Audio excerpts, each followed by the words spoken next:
Hello, আসসালামু আলাইকুম। কেমন আছেন সবাই? আশা করি ভালো আছেন। আজকে আমি খুব সহজ একটি রেসিপি আপনাদের সামনে শেয়ার করতে যাচ্ছি। এখানে আমি কিছু আতপ চাল নিয়েছি, 2 কাপ আতপ চাল, আর এর সাথে 1 কাপ ডাল। আপনারা যদি ডালটা একটু বেশি পছন্দ করেন তাহলে দিতে পারেন। আমি 2 কাপ চালের সাথে 1 কাপ ডাল দিয়েছি। আর এখানে আমি একটু পেঁয়াজ বেরেস্তা করে নিব। আর আমি কিন্তু ঠান্ডা পানিতে ডালটাকে ভিজিয়ে রাখছি প্রায় 10 মিনিট বা 20 মিনিট এরকম। আর এখানে পেঁয়াজ বেরেস্তাটা একটু উঠাই নিয়ে তারপরে এখানে আমি কিছু আস্ত মশলা দিয়ে দেবো।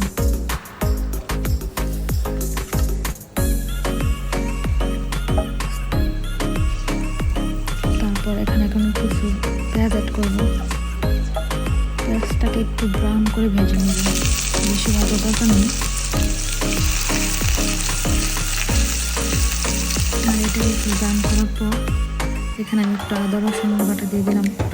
আপনারা আপনাদের অনুযায়ী দিয়ে দেবেন একটু রসুন বাটা। আর এটাকে আমি খুব ভালো করে মিশিয়ে নেব যেন আদা রসুনের স্মেলটা না থাকে। কিছুক্ষণ মেশানোর পর এখানে আমি পেঁয়াজ বাটা দিয়ে দিলাম।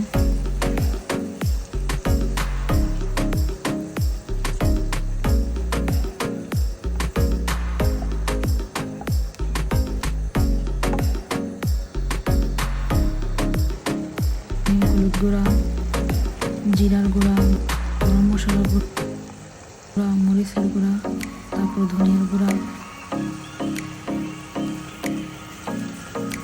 চুলার আঁচটায় এখানে আমি ডিম করে দিয়ে দিলাম পানি দিয়ে। তারপর মশলাটা যেন পুরা না লাগে তার জন্য একটু পানি দিয়ে দিলাম। তারপর এটাকে কিছুক্ষণের জন্য আবার কষিয়ে নেব। ডালটা ভিজিয়ে রাখছিলাম, ওই ডালটা এখানে অ্যাড করে দিলাম।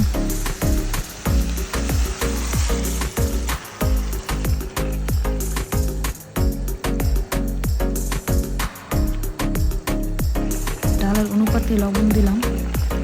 এটাকে মিশিয়ে সিদ্ধ করে নেব ডালটাকে।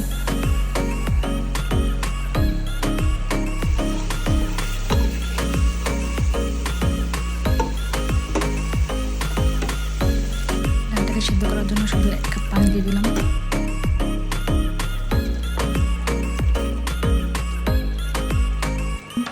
এদিকে আমার ডালটা সুন্দর মতন সিদ্ধ হয়ে গেছে। এখন আমি পোলাও চালগুলো দিয়ে দিব।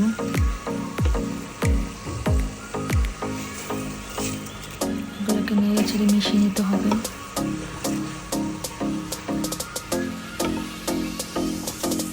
দেখেন একদম শুকিয়ে গেছে আমার ডাল আর চাল। এখন আমি ফুটন্ত গরম পানি দিয়ে দেব। এখানে একটা কথা বলি, 2 কাপ চালের সাথে 4 কাপ পানি। যেহেতু আমি ডালটাকে সিদ্ধ করে নিয়েছি তারপর ভিজিয়ে রাখছি, এই কারণে আমার এক্সট্রা পানি দিতে হয় নাই। আমি আমার চালের অনুপাতেই পানি দিয়ে দিলাম। তারপর এখানে আমি একটু হালকা একটু লবণ দিয়ে দিলাম চালের জন্য। এখন আমি হাই ফ্লেমে কয়েক মিনিট রান্না করব।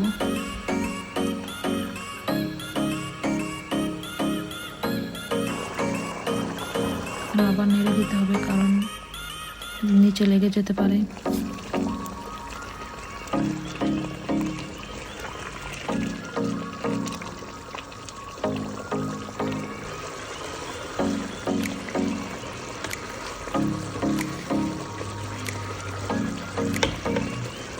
যখন এরকম হয়ে যাবে তারপর একদম ডিম করে দিয়ে রেখে ঢাকা দিয়ে রাখতে হবে। মাঝখান দিয়ে আমি আবার নেড়ে ছেড়ে দিলাম। দেখতেই পাচ্ছেন কতটা ঝরঝর হয়েছে আমার ভুনা খিচুড়ি।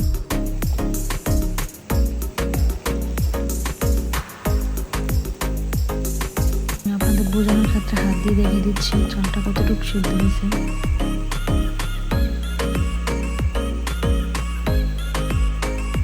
আমি বেরেস্তা দিয়ে দিলাম।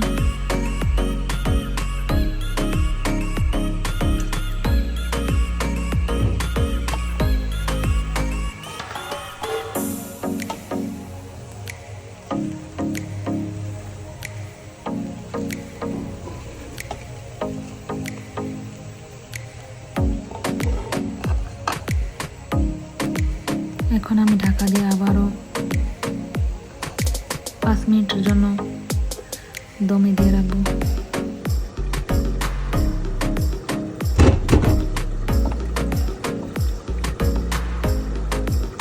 আর নতুনদের জন্য অনেক সহজ একটা রেসিপি। আশা করি আমার এই ভিডিওটা আপনাদের কাছে ভালো লাগছে। আল্লাহ হাফেজ।